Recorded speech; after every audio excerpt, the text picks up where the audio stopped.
हाँ जी, कैसे हो सब? सबका स्वागत हमारी एक और नई क्लास में। मेरा प्यार भरा नमस्कार, राम राम। हम पढ़ रहे हैं राजस्थान हिस्ट्री के बारे में। और अब इस क्लास में आई गए हो तो लास्ट तक बने रहना। और जो भी पढ़ रहे हैं वो मैटर यही तैयार हो जाए, इसलिए साथ साथ में मनन करना। और वीडियो ये क्लास अच्छी लगे तो लाइक तो बनता है। चलो शुरू करते हैं फिर। हम पढ़ रहे थे चौहान वंश।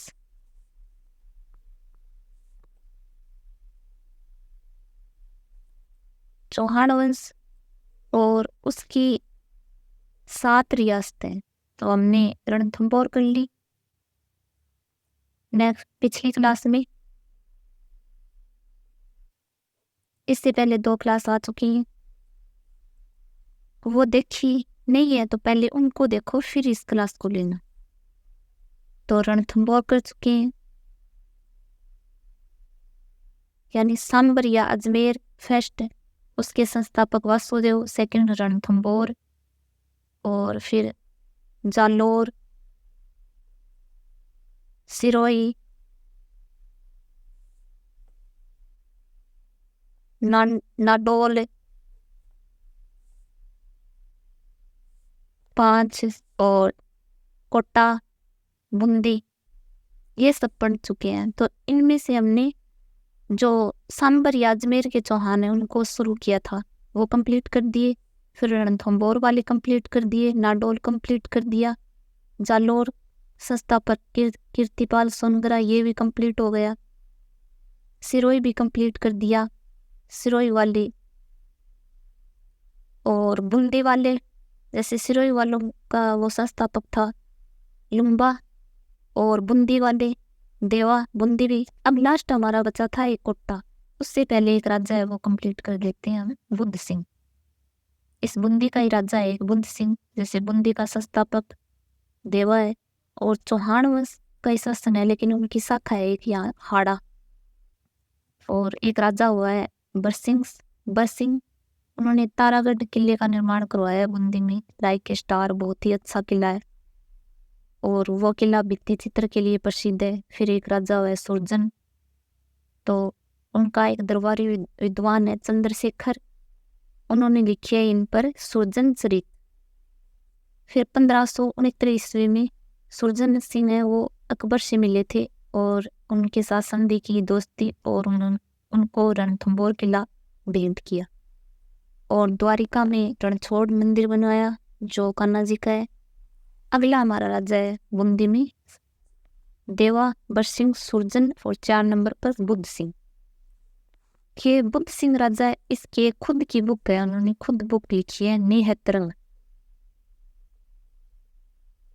आपको पहले भी बताया था कि जो भी राजा महाराजा है उनकी खुद की पुस्तक है वो इम्पोर्टेंट हो जाती है, तो उन पुस्तकों को आपको मेनली याद रखना है। वैसे तो ये शॉर्ट नोट्स हैं तो इनमें से तो कुछ नहीं छोड़ना है आपको, फिर भी ये तो याद रखना ही है। तो बुद्ध सिंह की खुद की पुस्तक है नेहतरंग। और इस बुद्ध सिंह के 2 बेटे हैं, एक का नाम है दलेल सिंह और दूसरे का नाम है उमेद सिंह। पहले क्या होता था कि राजा महाराजा उनके बेटे होते थे लेकिन मर जाते थे या कोई युद्ध में पहले ही सल्ट जाता था, कम रहते थे, तो इसके बेटे नहीं हो रहे थे, तो इन्होंने एक गोद लिया, यानी दत्तक पुत्र दलेल सिंह को गोद में लिया, गोद लिया पुत्र है ये। और ये बेटा हो गया उमेद सिंह है, ये कोई बच गया था तो ये इनका रियल पुत्र है उमेद सिंह। फिर इन दोनों के बीच में युद्ध हो गया कि राजा कौन बने अगला। ये बोले कि मैं हूँ इसका हकदार और ये बोले कि मैं हूँ होने वाला अगला राजा। तो इस दलेल सिंह जैसे आमेर वाला स्वाई जय सिंह आप सबको पता है, ये इसका दामाद था स्वाई जय सिंह का। तो जब तक स्वाई जय सिंह जिंदा रहा तब तक तो बूंदी का राजा दलेल सिंह रहा। और जैसे ये निपट गया स्वाई जय सिंह, तो उमेद सिंह ने इसको हटा दिया और राजा बन गया उमेद सिंह। तो इसकी हेल्प तो करा था स्वामी जय सिंह, और इस उमेद सिंह की हेल्प करने आए थे मराठी, क्योंकि इस बुद्ध सिंह की वाइफ है तारा, तो उनका धर्म भाई था मराठों में जैसे होलकर, तो इनके मराठों साथ तो जो उमेद सिंह की हेल्प करने आया था वो थे मराठे। तो ऐसे क्वेश्चन बन सकता है कि वह पहली रियासत कौन सी है, फर्स्ट रियासत जिसमें मराठे उनकी राजनीति में आंतरिक हस्तक्षेप। तो मराठे तो पहली रियासत है बूंदी, पहली रियासत है जिसमें मराठे उनकी राजनीति में, जैसे उनका घर का ही मामला हो गया ये तो कौन राजा बनेगा, तो मराठे डिसाइड थोड़ी करेंगे। फिर भी मराठे नहीं उनको मतलब उमेद सिंह की हेल्प की, तेरे को राजा हम बनाएंगे, और दलेल सिंह के साथ था स्वामी जय सिंह। तो ये फर्स्ट रियासत है जहाँ पर मराठों का आंतरिक हस्तक्षेप था। क्लियर। फिर बूंदी 1818 में विष्णु सिंह के समय अंग्रेजों से संधि कर लेते हैं। फिर ये अंग्रेजों की मतलब राजा यहाँ काम कर रहा है लेकिन अधीनता स्वीकार अंग्रेजों की। जैसे समझो बूंदी बे मतलब विष्णु सिंह के समय संधि हुई, जैसे सिरोही से, तो सिरोही सबसे लास्ट रियासत थी 1823 में जिसने अंग्रेजों से संधि की थी शिव सिंह के टाइम। क्लियर। इतना याद रखना है। बुद्ध सिंह की खुद की पुस्तक है, उसका नाम है नेहतरंग, और इसके दो बेटे हैं दलेल सिंह उमेद सिंह। फर्स्ट रियासत है जहाँ पर मराठे पहुंच गए आंतरिक हस्तक्षेप राजनीति में, और विष्णु सिंह के समय संधि हो गई। अब चौहान वंश कंप्लीट होने वाला है, उसकी एक लास्ट रियासत है कोटा, उस बारे में पढ़ेंगे हम, फिर चौहान कंप्लीट।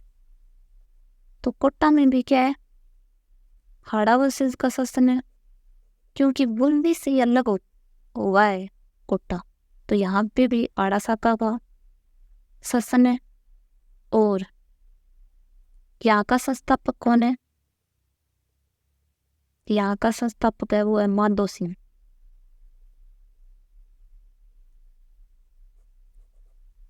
इसके पीछे एक बहुत ही इंटरेस्टिंग स्टोरी है माधो सिंह के, कि इस समय इनके पिताजी हैं, उनका नाम है रतन सिंह,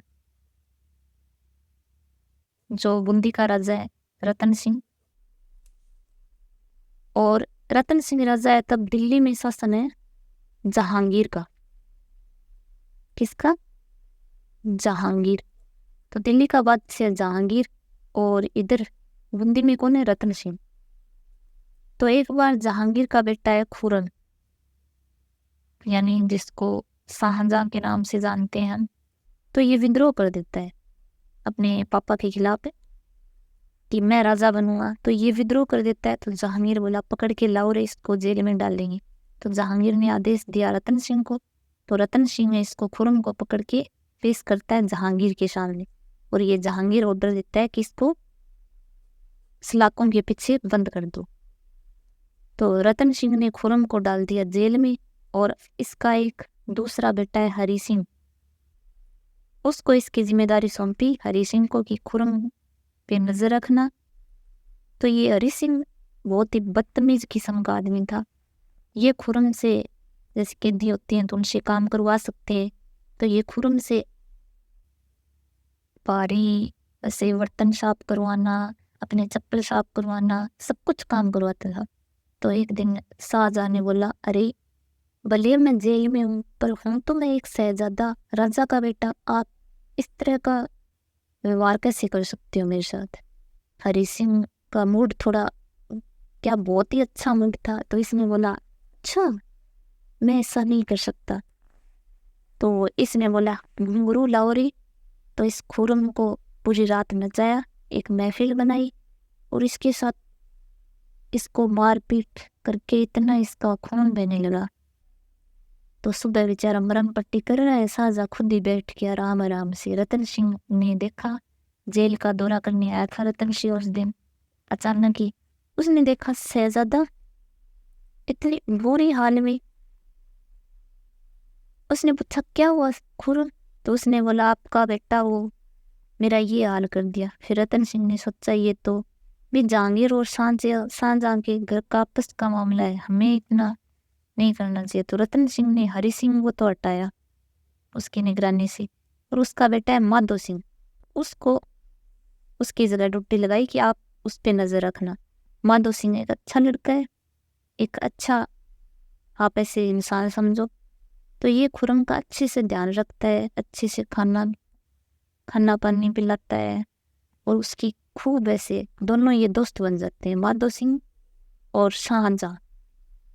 तो शाहजहां बोलता है मुझे नहीं पता मैं इस जेल में कब तक रहूंगा, या मैं कभी यहाँ से बाहर भी निकलूंगा, लेकिन अगर मैं जिस दिन बाहर निकल गया और राजा बना तो आपको एक बहुत बड़ा राजा बनाऊंगा।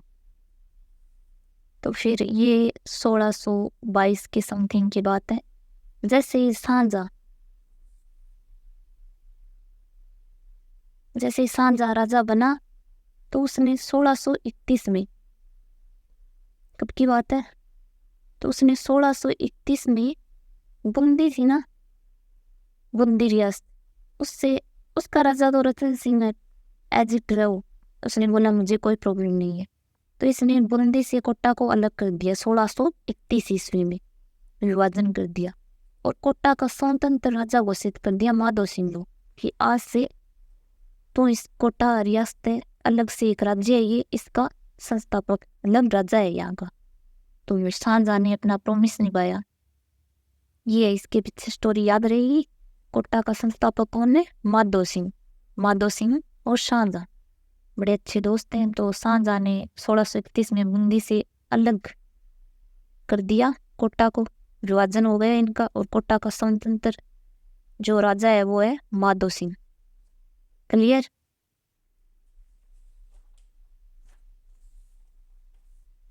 आगे देखो। तो यहाँ का संस्थापक तो माधो सिंह, हम कोटा के बारे में पढ़ रहे हैं।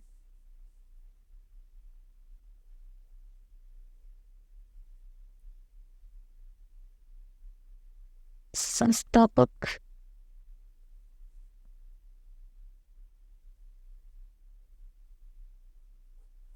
माधो सिंह है। और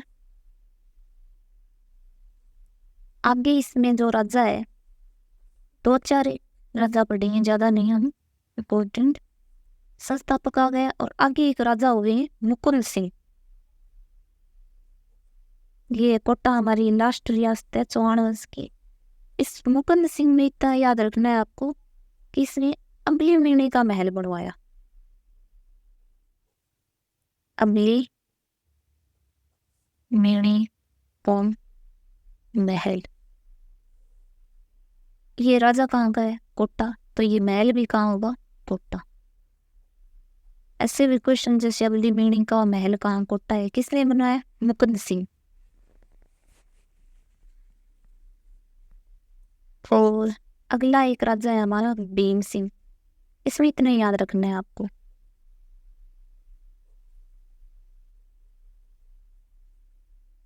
भीम सिंह, ये भीम सिंह बड़ा एक गजब का आदमी था।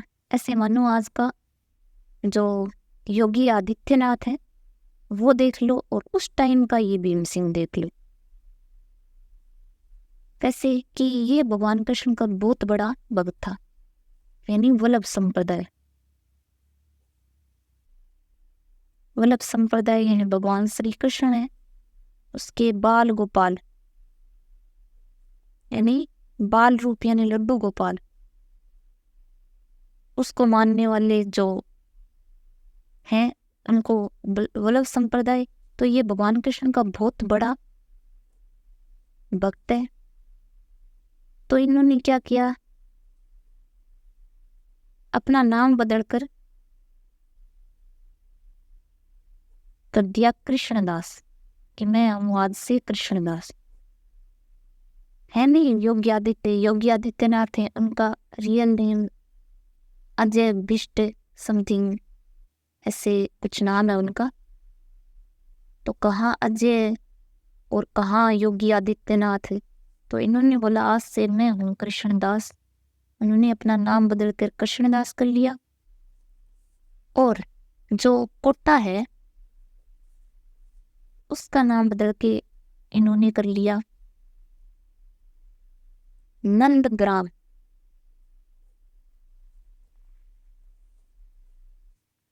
क्लियर। और एक जगह है शेरगढ़,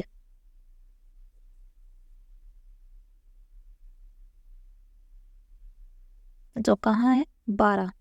तो शेरगढ़ का नाम बदल कर दिया बरसाना।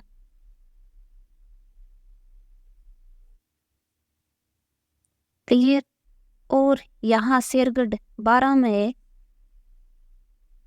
सांवरिया जी का मंदिर बनवाया, यानी भगवान कृष्ण का मंदिर है। तो कितने काम किए भीम सिंह ने। जैसे योगी जी अब अयोध्या का नाम पहले कुछ और था, अब अयोध्या कर दिया।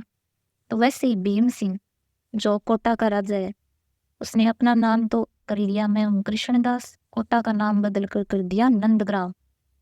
जैसे नंदग्राम किसका प्राचीन नाम है, कोटा, और किसके टाइम, भीम सिंह।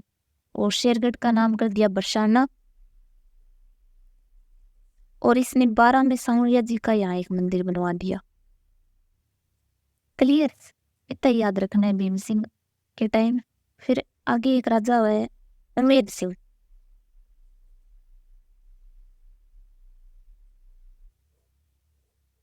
और इसका दीवान, जिसको हम प्रधानमंत्री बोल सकते हैं, उसका नाम है जालिम सिंह जाला। जालिम सिंह जाला।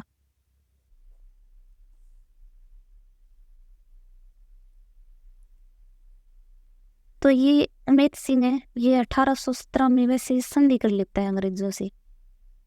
लेकिन जिस टाइम संधि की थी उस समय दीवान था जालिम सिंह जाला। तो अंग्रेजों के जैसे संधि करने आए जो एजेंट थे, गवर्नर जनरल, तो उन्होंने अपने मंत्री को भेजा। तो यहाँ का दीवान है जालिम सिंह जाला। उन्होंने जैसे ही देखा तो उन्होंने अंग्रेजों की जो भी शर्तें थी मानी, और कुछ भी क्वेश्चन नहीं किया, साइन कर दिया कि हम रेडी हैं। तो उन्होंने कहा आप इतना जल्दी हाँ कैसे कर दी। तो ये जालिम सिंह जाला बहुत ही विजनरी आदमी था। इसने बोला मुझे आगे का इंडिया का फ्यूचर दिखाई दे रहा है। तो अंग्रेज ऐसे मानते हैं कि शुरुआत में जो संधियों की शुरुआत की थी वो जालिम सिंह जाला ही थे, जिनके टाइम में सबसे पहले जो क्रेडिट देते हैं अंग्रेज, तो वो इसको देते हैं। तो अंग्रेजों ने क्या किया कि संधि तो हो गई थी 1817 में, लेकिन 1818 में पूरक संधि की थी कोटा के साथ। पूरक संधि मतलब 1-2 लाइनें और ऐड कर दी, कुछ एक्स्ट्रा आपको दिया जाएगा, इस संधि में ऐड कर दिया। उस पूरक संधि में 1-2 लाइन ऐड की थी, वो थी जैसे कि जो यहाँ का दीवान है उसके वंशज और वो हमेशा कोटा की दीवान रहेंगे फॉर एवर, हर पीढ़ी। और कोटा की सारी शक्तियां, कोटा की सारी शक्तियां दीवान के हाथ में होंगी। ऐसे समझो कि जो प्रधानमंत्री है वो तो है सोनिया गांधी, और जो राजा है वो है मनमोहन सिंह। क्लियर। तो ये थी पूरक संधि कब किसके साथ की है अंग्रेजों ने, तो कोटा। तो राजा कौन था, उमेद सिंह। और कब किया, 1818। क्या ऐड किया था, तो जो जालिम सिंह जाला है उसके वंशज हमेशा कोटा के दीवान बनेगी, कोटा की सारी शक्तियां दीवान के पास होगी। फिर एक राजा है किशोर सिंह सेकंड। उसके टाइम में क्या है, मांगरोल का युद्ध हुआ था 1821 में। ये किशोर सिंह सेकंड और जालिम सिंह जाला वर्सेस जालिम सिंह जाला। तो इसमें जालिम सिंह जाला है वो जीता था, क्योंकि जो अंग्रेज सेनापति है कर्नल जेम्स टोड ने इसका साथ दिया था। तो ये याद रखना है बस, मंगरोल का युद्ध, किशोर सिंह सेकंड 1821। फिर एक लास्ट राजा है राम सिंह सेकंड, कोटा रियासत। हमने पढ़ा माधो सिंह, मुकुंद सिंह, अबलीमणि, भीम सिंह यानी योगी आदित्यनाथ, उमेद सिंह यानी पुरख संधि और किशोर सिंह। ये इतना याद रखने न भी रहे तो कोई बात नहीं। फिर ऐसे लास्ट राम सिंह सेकंड। इसने क्या है कि 1838 में जो कोटा रियासत है उसका ही विभाजन कर दिया और कोटा से अलग होकर बनाया हमारा झालावाड़। जैसे ये राजस्थान का मैप है ना, यहाँ ये 12, ये झालावाड़, ये कोटा, बूंदी, ये साउथ राजस्थान। तो कोटा से अलग करके 1838 में एक नई रियासत बना दी झालावाड़ और इसकी राजधानी बनाई गई झालरापाटन।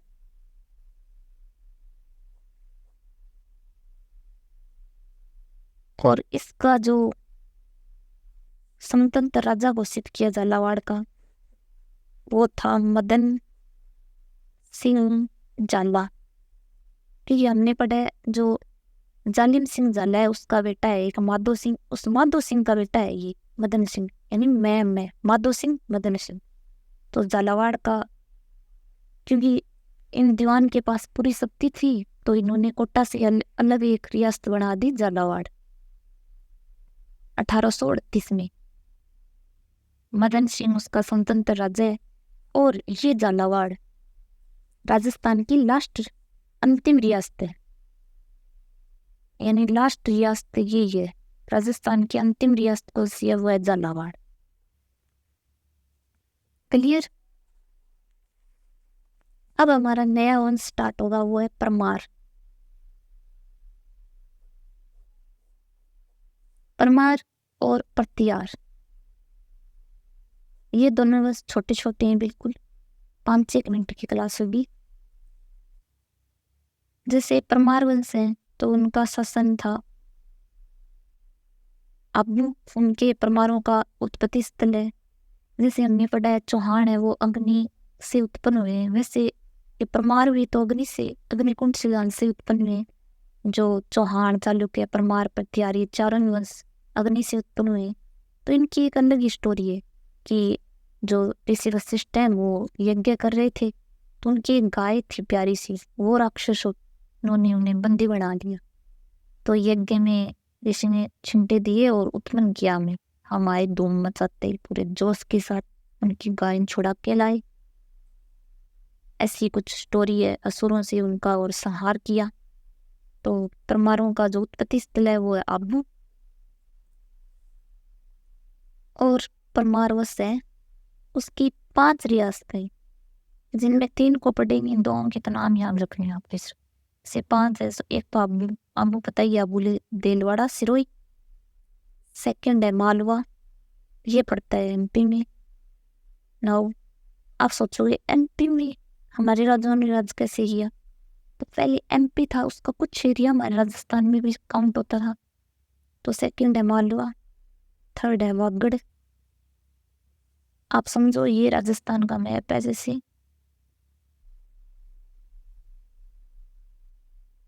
तो वागड़ ये जो डूंगरपुर, बांसवाड़ा, ये सलूम्बर, प्रतापगढ़ है, तो ये वाला नीचे वाला एरिया है साउथ वाला ना, उसको वागड़ बोला सकता है। जो साउथ में है उसको वागड़, और जो नॉर्थ में शेखावाटी वाला एरिया जैसे चोरू, सीकर, झुंझुनू, इसको बोला जाता है बागड़। यानी यहाँ की बोली है वो बागड़ी, यहाँ की वागड़ी, वे और ये बे नॉर्थ और ये साउथ। तो थर्ड रियासत है बागड़। और 4 नंबर जालोर। जालोर हमने चौहान में भी किया था, कीर्तिपाल सोनगरा। तो कुछ भाग पर उनके परमारों का भी शासन था। और 5 नंबर है किराड़ू। किराड़ू जो बाड़मेर में पड़ता है। तो ये जालोर ये तो पता होना चाहिए, परमारों का भी यहाँ शासन था। मेनली हम पढ़े आबू, मालवा, वागड़। क्लियर। तो ये परमारों की स्टोरी थी, बाकी का पढ़ेंगे नेक्स्ट क्लास में। आज के लिए इतना ही।